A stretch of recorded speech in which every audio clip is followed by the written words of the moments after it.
vamos a invitar, y les pido un fuerte aplauso, a las empresas del sector privado. Por favor, suban al escenario. Vicky de Red Hat, Matías de IBM y Bruno de Cisco. Bienvenidos.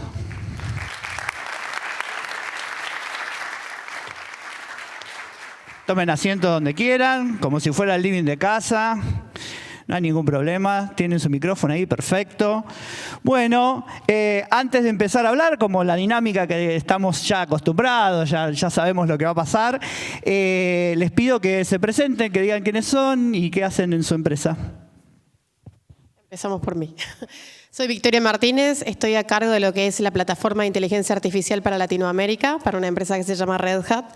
Red Hat es una empresa que nace desde las bases del open source, muy ligada al manejo de sistemas operativos. Al principio nace con Linux, hace 25 años atrás, después muy ligada a diferentes productos relacionados a cómo hacer un buen manejo de la infraestructura, pero siempre con las bases de poder dar opciones, de poder movernos en el mundo open source, no cerrarnos al open source, pero sí saber trabajar colaborativamente, que es la base de este progreso.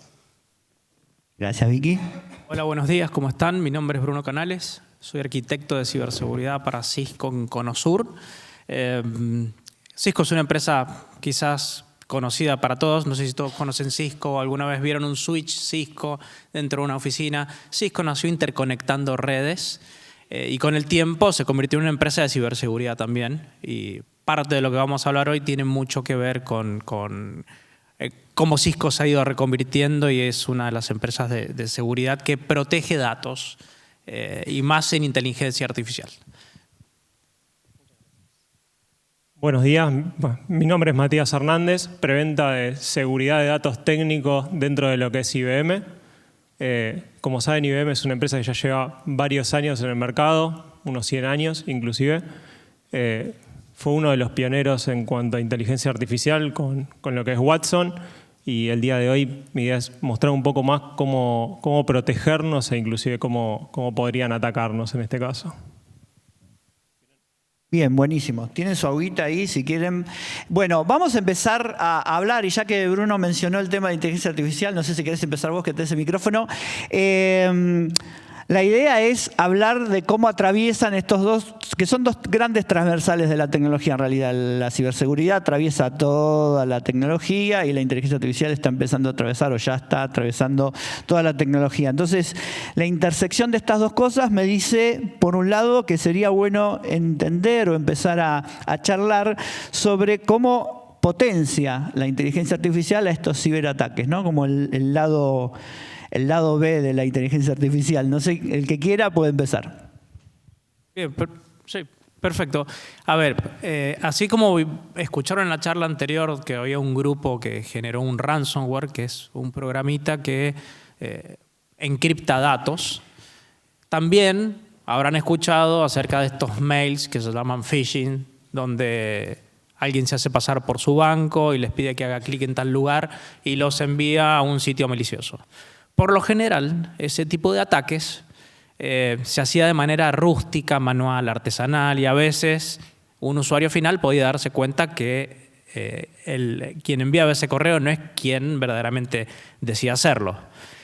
La inteligencia artificial permite sofisticar ese tipo de ataques que antes eran rudimentarios desde el punto de vista de la sofisticación. Antes, por ejemplo, en un ataque de phishing, alguien que se hacía pasar por la empresa A, B o C, o la persona A, B o C, o un organismo, tenían pequeños errores como, por ejemplo, errores de ortografía, porque quizás el ataque se generaba desde otra parte del mundo donde no se habla español. Ciertas cosas que quizás podían hacer que nos diéramos cuenta que estábamos frente a un ataque. Hoy la inteligencia artificial es mal usada, también es bien usada, pero por estos grupos de cibercriminales es utilizada para sofisticar ataques, de manera que está siendo muy difícil detectar por un ojo humano, por un usuario final, cuando está siendo atacado por ejemplo, este tipo de ataques que se llama phishing, que son mails falsos. Y por supuesto, con otros ataques muchísimo más sofisticados que no tienen que ver con el mail, sino que van apuntados en otras direcciones. Por ejemplo, infraestructura crítica, como vimos en el ejemplo anterior. Pero también se utiliza la inteligencia artificial para poder detectar, en el buen sentido, para poder detectar si ese correo malicioso del ejemplo que les estoy dando fue hecho o no con un motor de inteligencia artificial. Entonces ahí se abre toda una conversación gigantesca en cuanto a lo bueno, a lo malo, al buen uso, al mal uso y cómo nosotros debemos actuar ante estas situaciones. Bien, gracias, Bruno. Bueno, y esto que estabas comentando recién que nos ha atravesado la inteligencia artificial y es la nueva electricidad, realmente el fraude se va sofisticando, se va adaptando y justamente con estas nuevas tecnologías que a partir de noviembre del 2022 lo generativo nos atravesó a todos, ha hecho también de que las nuevas medidas de tener avatars que parecen que son personas, que es la persona que es. De hecho, hay un robo muy conocido de una persona que se hizo pasar por el CFO de la empresa, que no era, y se hizo una transferencia. Digo, y estamos hablando de un mecanismo legal que se usó justamente la inteligencia artificial para reproducir esa imagen. Lo mismo está ocurriendo con la voz. Y como esta tecnología cada vez es mucho más precisa, es mucho más sofisticada, hace que necesitemos utilizar muchos más mecanismos para detectar cuándo estoy al frente de esto que se llama deepfake. El deepfake justamente nos pone alrededor de, había viejas técnicas se llamaba puppeting, que era, bueno, usar como marionetas esto que estaba mencionando antes de títeres, que uno decía, quiero que diga, han salido muchos videos similares, quiero que diga un discurso, quiero que se vea como tal, quiero que actúe como tal, y han salido múltiples noticias. Entonces, esto se está sofisticando y es la manera en la cual, lo mismo que estaba comentando anteriormente Nancy, estas formas de fraude de organizaciones, ha habido como warm GPTs, que son gusanos, que se ofrecen también como servicio. Esas formas que se generan nuevos modelos de negocios, bueno, es parte de lo que está sucediendo. Y cómo nosotros podemos empezar a tomar esa conciencia para saber de que esto es muy sofisticado y qué tenemos que tener en cuenta del lado de herramientas open source, que es un poco la mirada que vamos a traer desde Red Hat, para tener en cuenta la importancia del control y de la conciencia de qué estoy dando por el uso de una herramienta, qué estoy regalando, y es parte de esta invitación a la reflexión. Sí, tal cual. Recuerdo que hubo casos famosos de actores de Hollywood, ¿no? De deepfake, de gente que usaban al actor para, bueno, vos sos mi seguidora especial, mi fan especial, y la gente ponía dinero. Sí, a ver, tal cual. Con respecto a los deepfakes, a ver, todos conocemos, más que nada acá en Argentina, el tema del cuento del tío. Es una perfección, digamos, del cuento del tío, donde hoy por hoy te hacen una videollamada y ya no sabes quién está detrás de esa videollamada inclusive, por lo cual ya la cara no es un factor importante a la hora de detectar quizás este tipo de ataques. Yo, dentro de lo que es IBM, más que nada me baso en el área de datos, entonces también quizás quiero profundizar un poco en ese tipo de modelos, si les parece bien. Como todos saben, uno normalmente le pide a ChatGPT, mi caso Watson, el modelo o el proveedor de AI que quieran, le usen distintos tipos de información justamente para que los ayuden de cierta forma a lograr algún objetivo. Este objetivo puede ser ayudarme a resumir un contenido para una presentación, como también puede ser ayudarme a resumir un contrato, ayudarme a definir una estrategia de negocio para X motivo. Tengamos en cuenta que hoy ya no hace falta alguien que sepa un montón de código para atacar de alguna manera. Hoy con que sepa hablar bastante bien creo que alcanza para que confundir justamente a la IA generativa y lograr obtener de nuevo todos esos datos que alguien ya le proporcionó de alguna manera. Tengámoslo en cuenta más que nada con todo lo que es abierto públicamente, de que hay veces que le estamos subiendo datos adicionales, que es información personal y confidencial, que no debería subirse, y eso puede terminar siendo un expuesto que podemos dar no solamente en nuestro caso a una organización privada, sino también pública o inclusive para nosotros como persona, donde le podemos decir, mira, mi número de teléfono es este y necesito que me des un mensaje, un mail para comunicárselo a otra persona de una forma más formal justamente, y eso puede terminar siendo un expuesto desde otro punto de vista. Bien, o sea que yo para tratar de capturar todo lo que estuvieron charlando, parte del uso malicioso de la inteligencia artificial o cómo la inteligencia artificial potencia esto es todas las prácticas que, como vimos recién, esto era del 2020, ¿no, Nancy? 2020. Sí, por ahí no estaba, había inteligencia artificial, pero eran modelos analíticos, predictivos, no LLM, pero todas estas prácticas de ciberataque con la inteligencia artificial, así como se automatizan y empiezan a aparecer un montón de cosas que vos decías, Matías, también se potencia el ataque. La ingeniería social se potencia con la inteligencia artificial, la automatización al escribir mails y los deepfakes, ni hablar. Entonces hay como distintas verticales en donde ese ataque se potencia gracias a todo lo que se puede automatizar y generar en una escala bastante más grande que la humana. Y ahí permitime agregarte, hoy por ella se está hablando inclusive se está trabajando en ransomware con inteligencia artificial justamente. El intento de un ataque, por un lado, es disimular que no está pasando nada, lo cual eso necesita cierta inteligencia para lograrse. Hoy por hoy era todo a través de código. Pero ya, por ejemplo, abriendo un backdoor o atacando alguna superficie de ataque con el poder suficiente de cómputo, podrían ejecutar algún tipo de inteligencia artificial para entender cómo ocultarse mejor, si es que hay algún tipo de antivirus, si es que hay algún sistema de detección en el medio, y de esta manera tratar de manipularlo para que se entienda de que todo está funcionando normal a lo que venía trabajando.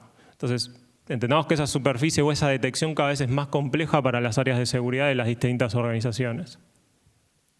Y no sé si quieren agregar algo. ¿No? Bueno, porque... Sí, dale. Solo que me gusta este análisis de las dos miradas, ¿no? Lo que nosotros tenemos que tener en cuenta cuando usamos la tecnología, los datos que nosotros estamos brindando, y cuando nosotros proveemos la tecnología, ¿qué tenemos que tener en cuenta para que ese modelo yo no pueda sacar la información? Ahí después vienen muchas técnicas que se usan para que yo pueda tener guardianes alrededor de esos modelos, para que pueda estar cuidando cuando algo sale dentro de la ética, de la norma, de cómo debería estar respondiendo, y sobre todo porque ha habido muchos casos muy conocidos en donde se ha extraído información fundamental de otras empresas por modelos que se han usado orientados como servicio y que justamente es parte de lo que se empieza a madurar dentro de este proceso tecnológico de adopción, pero es lo que tenemos que tener en cuenta para hacer implementaciones seguras. Sí. Sí, y ahí agrego dos conceptos para que se queden. Seguridad para la inteligencia artificial e inteligencia artificial para la seguridad. Seguridad para la inteligencia artificial es poder ofrecerles a ustedes un uso seguro de las herramientas de inteligencia artificial, ChatGPT, Gemini, las que quieran usar.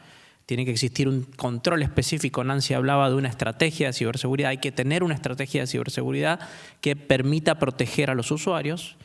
Y también hay que tener una estrategia de ciberseguridad que proteja a los sistemas de inteligencia artificial de los organismos públicos, de las empresas, para que no sean atacados. Un sistema de inteligencia artificial para una empresa de infraestructura crítica puede ser susceptible a un ataque. Entonces, están ustedes usuarios, nosotros usuarios de cualquier solución de inteligencia artificial, y están quienes desarrollan el motor de inteligencia artificial para brindar servicios a ustedes, que también puede ser atacado. Y en esa estrategia de ciberseguridad se tienen que aplicar controles en esos dos sentidos, que es algo que vamos a hablar un poquito más adelante. Sí, buenísimo, porque me diste el pie. Y entonces, ya que empezamos a hablar por el lado oscuro, todas las cosas que potencia desde el aspecto malicioso de los ataques, estaba pensando también que amplía la base de personas, el alcance de personas que quieren hacer estafas, porque si yo antes no sabía programar y ahora programo con la IA y mi intención es maliciosa, estoy como agrandando o expandiendo la base de gente o el alcance de la gente que hace estafas. Pero así como podemos podemos usarla para el mal, como decían recién, podemos usarla para el bien, y también hay oportunidades o formas de defendernos con la inteligencia artificial de los ataques. Hablemos un poquito de eso también. Sí, totalmente.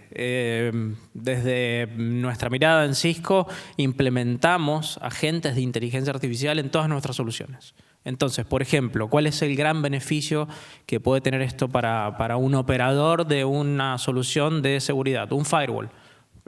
Quienes no conocen qué es un firewall, es una cajita que está en un perímetro que los protege de Internet hacia adentro de la empresa. Antiguamente, para poder operar un firewall y saber dónde existía un ataque o cómo configurarlo, se necesitaba tener una curva de aprendizaje importante. ¿Cómo beneficia la inteligencia artificial la operación de sistemas de seguridad? Bueno, brindando una interfaz de habla humana, podrías como operador ser no estudiante junior, sino una persona un operador nivel 1, recién ingresado a una empresa, que quizás no tenga los conocimientos necesarios para ser un hiperexperto en ese equipo, pero sí le puede hacer preguntas en lenguaje humano a ese equipo acerca de algún ataque. Hoy, ¿cuántos ataques tuve? ¿Cuántas personas están navegando a sitios maliciosos? En esas palabras, con esas mismas palabras. Entonces ahí la inteligencia artificial ayuda muchísimo en la operación de soluciones perimetrales de seguridad en este caso. Eso es una gran ventaja de la inteligencia artificial, cómo nos provee ayuda en la operación y en la defensa de un ataque. La pregunta, ¿querés seguir? Por un lado, se viene usando el tema de modelos predictivos hace mucho tiempo para entender cuándo algo huele a fraude, ¿no? Esto parece ser, y esos entrenamientos que veníamos trabajando hace mucho tiempo. Lo generativo pone en escena algo que se llama inteligencia aumentada, que es que puedo usar mis mismos procesos, pero mejorados con inteligencia artificial. Entonces, ya sea desde, como estaba recién mencionando Bruno, puedo tener agentes especializados que estén observando esto, perimetralmente, esto parece ser un posible fraude, una posible estafa, e ir a atacarlo directamente, como también para diferenciar. Hablamos de asistentes y hablamos de agentes. Por las dudas, para ponerlo sobre la mesa, el asistente es un recomendador, no me dispara una acción. Entonces, yo puedo tener asistentes que me estén ayudando a entender qué pasa a nivel de seguridad, ayudarme a que las personas nuevas que ingresen tengan un onboarding igual de lo que es el skill de seguridad que tiene que tener el organismo. Eso es como, tengo un conocimiento y una inteligencia que me ayuda a adquirir ese otro conocimiento. Lo bárbaro y lo lindo de lo agente que se llama y que es este año denominado y el que viene en la definición de estas plataformas, es que yo ya puedo empezar a integrarlos con fuentes. Entonces puedo empezar a disparar resoluciones. Entonces puedo empezar a trabajar, no tan solo ayudar a disminuir el tiempo de detección de una falla, sino a ayudarme a recuperarme de esa falla, como decía anteriormente Nancy, no es tan solo que me van a atacar. Entonces, ¿cuánto tiempo menos puedo usar para recuperarme lo más rápidamente posible? Eso se está usando. Nosotros lo estamos haciendo con diferentes modelos también open source. Hay muchos modelos open source, ahora no lo voy a abrir, pero está bueno tener obviamente todo el control del conocimiento que uno alinea a uno de estos modelos, entender cómo responde y más si voy a tenerlo como mi aliado de seguridad, que tenga todo el conocimiento justamente de cuáles son las vulnerabilidades de mi empresa. Bien, gracias Vicky. Matías. Sí, ahí con respecto, me voy a sumar un poco a lo que estaban diciendo antes. A ver, lo bueno es que ya no necesitamos, o mejor dicho, para empezar en ciberseguridad, justamente los LLM nos van a ayudar a no necesitar un skill muy avanzado para empezar. ¿A qué me refiero con esto? Sea en un firewall, sea en un SIEM. Si no lo conocen, el SIEM es un correlacionador de eventos. Que es bastante complejo de utilizar. A veces es inclusive complicado seguirle la pista o entender cómo llegó a la conclusión de que puede haber un ataque. Los LLM hoy por hoy nos dan esa visibilidad o nos dan en un lenguaje humano una respuesta de qué es lo que encontró y por qué es que lo encontró.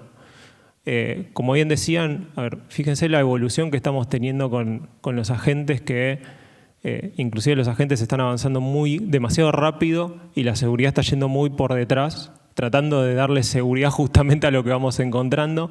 Inclusive justamente hace poco salió el protocolo MSP para conectarse con más fuentes y la verdad que a seguridad le está costando seguirle esa pista justamente porque cada vez hay más desarrollo y esto se va a ir acelerando cada vez más. Es evidente que vamos hacia un futuro con más cantidad de LLMs y más complejo para la seguridad en sí de entender qué es lo que está pasando.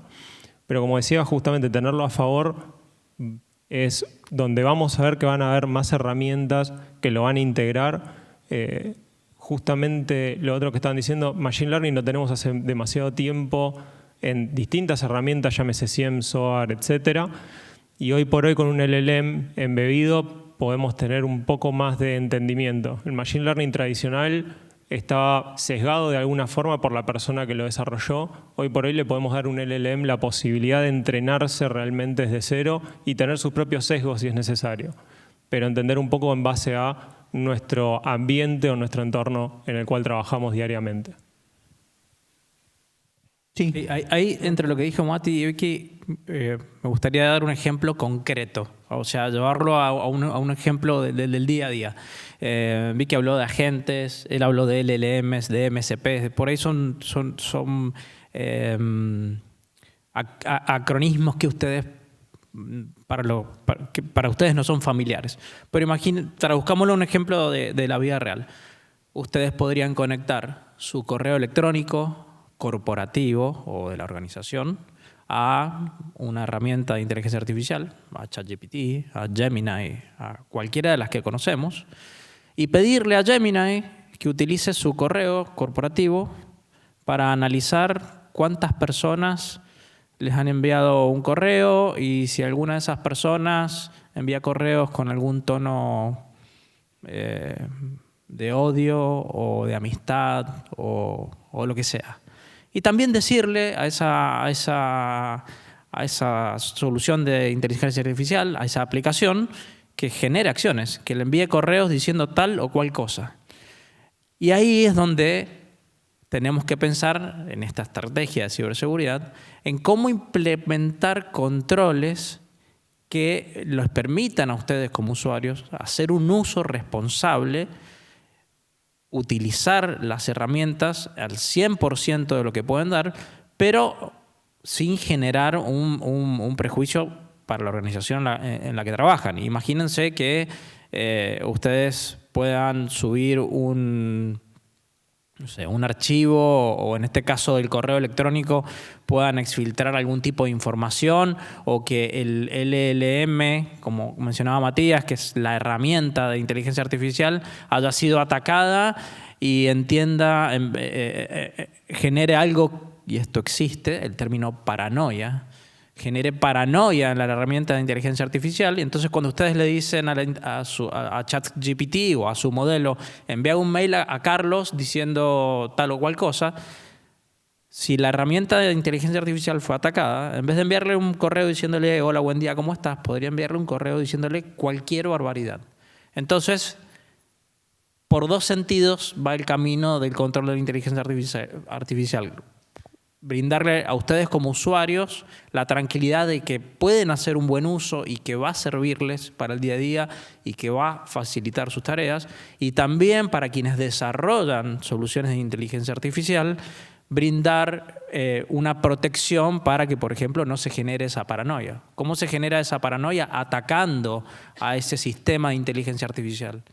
Hoy hay ataques que alguien genera hacia Gemini o ChatGPT o cualquier motor de inteligencia artificial que tiene sus protecciones, pero nadie es absolutamente seguro. Así que véanlo desde ese punto de vista. Aprovechemos la inteligencia artificial, pero también de la mano de una estrategia de seguridad que nos dé confianza en el uso. Bien, y no vale ahora echarle la culpa a ChatGPT. Che, el correo que mandé no entendí nada. No, fue la gente, fue mi agente, no tengo nada que ver. Bueno, pero es interesante esto porque también es cierto que se ataca a los modelos LLM y pueden empezar a delirar y uno... También pasaba, lo charlábamos antes con Vicky, ¿no? Cuando uno empieza a relacionarse con este tipo de modelos, y hay estudios que dicen, bueno, vos te empezás a preguntarle algo y ya la respuesta, cuando lo primero que haces es interactuar con la inteligencia artificial, la tomás como completa, correcta, sin sesgos, y no es así. Entonces siempre es bueno, y sobre todo en materia de seguridad, consultar con expertos, capacitarse, formar criterio y después ir a ampliar ese conocimiento, hacer alguna consulta a los modelos y a varios modelos también, porque cada uno responde de manera distinta. Pero yo quería extraer algunas cosas interesantes que estaban comentando, que salieron o que tuvimos en la primera jornada, que son los modelos de adopción. Fíjense que Bruno había hablado de los equipos con inteligencia artificial. Me acuerdo en algún momento haber trabajado en infraestructura, los firewalls que aprenden las reglas automáticamente. Bueno, había hablado Matías también del machine learning. Entonces, esa adopción es la adopción indirecta a la que hablábamos, ¿no? Cuando Meta decía, bueno, te apareció en WhatsApp ese circulito de colores raros, ¿vieron que dijo Meta? Bueno, y yo no quiero adoptar inteligencia artificial y el circulito me apareció. Y yo no quiero ser un administrador de firewall con inteligencia artificial y el firewall ya trae inteligencia artificial. Bueno, adopción indirecta. Empieza a atravesar en el mundo de la infraestructura, en el mundo del software, abierto o cerrado, y también el análisis de datos, que ahora por ahí vamos a hablar un poquito de eso. Y después Vicky había hecho referencia a la inteligencia aumentada. La inteligencia aumentada es el otro modelo de adopción, ¿no? Donde nosotros, en vez de automatizar, eso lo nombró Matías, el tema y también Vicky, el tema de los agentes, automatizar, ¿no? Automatizo esa tarea que hago yo, ahora la hace mi agente, que se conecte, que interactúe, que automatice esto que yo hacía, que me aburría o que me sacaba tiempo, que no agregaba ningún valor, lo automatizo. Otro modelo de adopción, y la inteligencia aumentada, me apoyo, colaboro o interactúo con la inteligencia artificial, otro modelo de adopción. Fíjense cómo, no les mentí en la charla, había 3 modelos de adopción y está bueno que salga para recuperar lo que empezamos a hablar la primera jornada. Y algo también que por ahí aparece siempre en temas de seguridad, apareció en la charla de Nancy, que es el equiparar o equilibrar las variables antagónicas, seguridad con disponibilidad, ¿no? Un poco decía Matías, bueno, o Bruno también, en todas las charlas, bueno, nosotros queremos brindar servicios, disponibilizar, todo es más conectado. Bueno, a medida que aumenta la disponibilidad, la seguridad ahí es un desafío más grande todavía. Bueno, hablemos ahora de un poquito más abstracto y cada uno tome el tema que mejor le parezca respecto a la seguridad de la información en general, ¿no? Cómo podemos en nuestros organismos, en el Estado, tener alguna recomendación que vaya, qué sé yo, por el uso de la inteligencia artificial para aprender a usar soluciones, como habían mencionado, para explotar o analizar esos datos que generan esos sistemas 100, que bueno, son geniales, todo muy lindo, pero si no hay nadie que lo analice y que actúe, ya sea un agente humano, nosotros llamamos agentes también, en el Estado somos agentes nosotros, somos humanos, creo, somos humanos, agente humano o agente artificial, y también la concientización, que son como 3 ejes interesantes, así que no sé, cualquiera que quiera tomar la posta para empezar a responder. A mí me gusta traer la mirada de cuando tenemos datos e información. Como Estado tenemos una responsabilidad de los datos que a veces son de terceros, más allá de los propios, y cómo los cuidamos usando también las nuevas tecnologías, pero de manera que nos permita seguir innovando, pero de manera segura. De ahí me parece que toma un lindo protagonismo en lo que son los modelos open source. La ventaja de usar modelos open source es que puedo alinearlos con modelos que estén corriendo, con datos que estén corriendo localmente. Hay un concepto que me gusta siempre traer, que es ¿por qué vamos a llevar el dato al modelo y no el modelo al dato? Lo más lógico es que yo ponga el modelo cerquita de donde tengo el dato y no me lleve todos mis datos hacia donde haya algún modelo en la nube. Entonces, de acuerdo al lugar donde estemos y el organismo y las regulaciones que tenga legalmente, hay un tema de compliance de datos, de privacidad y protección de datos personales. Y cuando usamos modelos open source, que hay muchos, hay modelos grandes de lenguaje, hay modelos pequeños de lenguaje y modelos destilados, digo, son diferentes variables en donde nosotros no estamos entrenando el modelo, sino que lo estamos alineando. Usando estos datos que puedo tener localmente y asegurándome de que eso pueda correr en un on-prem, que significa localmente, y con la seguridad de que eso no sale a ningún lado. Entonces, esa es una buena manera de preservar la información. Al mismo tiempo, tenemos que entender que todas las tecnologías generativas degeneran. Entonces, todos los modelos alucinan. Es por definición de diseño de la tecnología. Entonces, tenemos que saber que eso es el por defecto. Entonces, ¿qué tengo que usar para darme cuenta cuando eso alucina? Primero, cuando uso modelos pequeños, tengo la ventaja que es más fácil detectar una alucinación, porque alucina peor. O sea, es más burdo.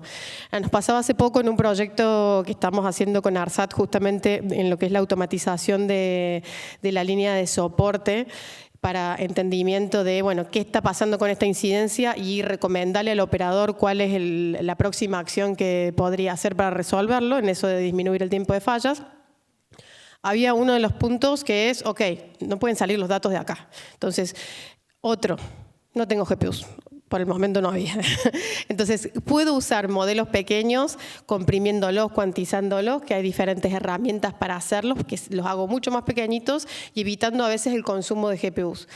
Eso hace también de que tenga un control adecuado. Y de lo que decía las alucinaciones, cuando uno tiene control del diseño de la solución y de la arquitectura punta a punta, yo puedo usar, hay diferentes frameworks también open source, uno que se llama Trusty AI, que tiene muchas métricas para entender si un modelo está siendo honesto, si está siendo dañino, si está siendo peligroso. Y digo, Human Eval, hay más de 100 métricas. Entonces, es importante entender el contenido y estar midiéndolo para poder derivarlo a un canal, después, como decíamos antes, humano o algún otro tipo de derivación y entender cuánto están consumiendo esos modelos que me van a permitir tener una estrategia sostenible en el tiempo de inteligencia artificial. Una aclaración para los que no son técnicos, GPU es el chip que consumen las inteligencias artificiales sobre las cuales se pueden ejecutar o necesitan para ejecutar los algoritmos. Es un tipo de especie como la CPU, pero se llama GPU. Bien, ahí para agregar lo que comentaba Vicky acerca de las alucinaciones y si los modelos son propensos por la naturaleza del modelo, recuerden también que, o para los que no lo saben, un modelo es una aplicación desarrollada por personas, por desarrolladores, que pueden estar propensas a fallas en el ciclo de vida del desarrollo de ese software, como cualquier software. Desde Cisco lo que aportamos es una capa de protección utilizando inteligencia artificial que permite decirle a un desarrollador, mira, en esta parte de tu modelo aquí hay un problema específico que si haces tal o cual modificación podrías mitigar tal tipo de ataque que está tipificado por tal norma. Entonces, si bien los modelos tienen sus problemas porque están hechos por humanos, se debe tener un buen ciclo de vida, de desarrollo del software, pero también contar con capacidades que permitan detectar la calidad de ese desarrollo para mitigar futuros problemas en el modelo. Sí, a ver, de nuestro lado también hay que entender otra cosa. Lo que es la inteligencia artificial en sí está preparada o armada para responder. O sea, tiene un objetivo único, sencillo, que básicamente es responder. Esto es cuando, no sé qué cantidad de gente tiene acá hijos chicos, cuando uno empieza a repreguntarle varias veces lo mismo a un chico, trata de responder de la mejor forma que puede. Si se queda sin respuestas, llegamos al punto donde quizás también empieza a mentir, pero porque básicamente uno instiga que siga respondiendo. En este caso, como tiene un único objetivo y queremos que responda, va a empezar a tratar de responder en base a lo que uno le pregunta, no más que eso. Y se va a basar demasiado también en el contexto de lo que uno le esté diciendo. O sea, hoy por hoy justamente es una capacidad, pero como dicen es por diseño también, de que se quiere parecer lo más posible a la inteligencia humana. Nosotros también, si a nosotros nos hablan en un contexto específico y después nos sacan de ese contexto, vamos a responder de dos formas diferentes, justamente porque no estamos hablando con la misma persona o en el mismo ámbito en el que hablamos normalmente. Entonces, eso también hay que tenerlo en cuenta cuando trabajamos con este tipo de herramientas que están preparadas para esto. Adicionalmente, para protegerlo, como bien estaban diciendo, hay distintas herramientas, de varios proveedores inclusive. Antes habíamos dicho justamente los guardrails son justamente para mantener una alineación dentro de lo que queremos que haga esa inteligencia artificial y no se salga de esos límites. Y lo trabajamos de esa forma, justamente porque sabemos que hay distintos ataques. El tema es que también hoy nos aparecieron nuevos modos de ataque que normalmente la gente de ciberseguridad no estaba acostumbrado. Nosotros estamos acostumbrados que normalmente cuando venían era pegarle básicamente a la disponibilidad de una herramienta o en cómo estaba regulada esa herramienta. Como me refiero a regulada es básicamente si tratan de robar datos en específico. Hoy por hoy trabajan directamente con algo que se llama integridad, donde trabajan con la integridad de la herramienta, la integridad de la información que uno le proveyó a esa herramienta y lo tratan de sacar de lo que uno trató de acomodar de alguna forma. Esto como cuando uno le enseña al perro que tiene que hacer ciertas cosas y viene después otra persona y le da de comer todo el tiempo, lo saca del contexto en el que nosotros lo pusimos y termina siendo algo totalmente diferente. Tengamos en cuenta que esta tecnología está diseñada de esa forma para entender un poco más en forma contextual. Bien, buenísimo. Creo que aparecieron muchas cosas interesantes respecto de la innovación. Acá hemos escuchado, ¿no? Lo decía Vicky, que ellos tienen el modelo de innovación abierta, obviamente, pero también seguro y responsable, ¿no? Son dos cosas. También esto lo decía cuando hablábamos con la gente de Google, ¿no? Audacia, o sea, querer innovar, querer aparecer, digamos, tener resultados o soluciones nuevas, pero también de modo responsable, de modo seguro. Y claramente on-premise, o sea, hacerlo in situ, hacerlo en nuestros organismos, es una opción para cuando la sensibilidad de los datos es sepamos que tenemos eso también, por supuesto, el servicio en la nube, pero ahí creo espacio para todas estas soluciones híbridas que se dan. En general en todas las empresas también pasa que tienen como soluciones híbridas. Los datos más sensibles se dejan, digo, otra vez, tampoco hay que segurizar nuestras infraestructuras, porque tenerlo al lado no quiere decir que esté seguro, ¿no? Entonces eso también hay que tenerlo en cuenta. Las capas que decía Bruno, me hacías acordar de las capas datos, web y aplicación, capaz que ahora empieza a tener a la IA como capa, es una idea interesante, ¿no? Dentro de lo que se conoce como el modelo o las infraestructuras. Y esto que hablaba de la importancia de la integridad de los sistemas, que lo asocio con esto que decía Bruno también de la calidad, de la calidad del desarrollo, ¿no? Muchas veces las personas que estamos en tecnología, sobre todo cuando trabajamos con inteligencia artificial, decimos mucho la palabra eficiencia, ¿no? Y queda muy bien hablar de los procesos eficientes, rápidos, poco costosos, veloces y demás. Y eso por supuesto que está bien, pero no tenemos que olvidar de la eficacia, ¿no? Es decir, de la calidad. Entonces yo por eso trato de usar la palabra efectividad, que son las dos cosas juntas, eficacia, eficiencia, efectividad, ¿no? Que las soluciones sean efectivas. Así que bueno, les agradezco por adelantado. Antes de hacer la última ronda de reflexiones, si nos quieren dejar, no sé, alguna recomendación, vieron que la gente de seguridad siempre recomienda las prácticas, ojo con esto, ojo con lo otro, no sé, alguna reflexión final, recomendación o cuestión que quieran o que no hayan podido manifestar y quieran comentarlo hacia el final de la ronda, los invitamos. Dale, si les parece empiezo yo, que ya tengo el micrófono más fácil. A ver, con respecto al uso de la inteligencia artificial, como bien dicen, hay buenas prácticas a nivel global, hay regulaciones también justamente para de alguna manera protegernos o asegurarnos que lo que estemos eligiendo sea lo correcto o se alinee con los estándares de seguridad a nivel global. Pero sí, a mí me gustaría trabajar mucho en lo que es la conciencia, básicamente. La conciencia cuando utilizamos la inteligencia artificial. Así como cuando entramos a Google y hacemos alguna búsqueda, lo primero que nos aparece normalmente no es lo que terminamos eligiendo, sino que indagamos un poco más. Lo mismo me parece que aplica cuando utilizamos cualquier modelo, cualquier proveedor de inteligencia artificial en nuestro trabajo también. Entonces, indagar un poco más en las respuestas que nos está dando, no creer lo primero que vemos, está bueno y nos da justamente ese contexto que también necesitamos para entender si realmente está alucinando o no, porque si lo primero que nos aparece es lo que elegimos, vamos a tener un problema. Bien, gracias Matías. Bruno. Sí, yo agregar que por favor utilicen la inteligencia artificial, porque es muy buena para aprender, es muy buena para agilizar nuestros procesos de trabajo, pero sí tengan mucho cuidado con lo que escriben dentro de cualquier resolución de inteligencia artificial.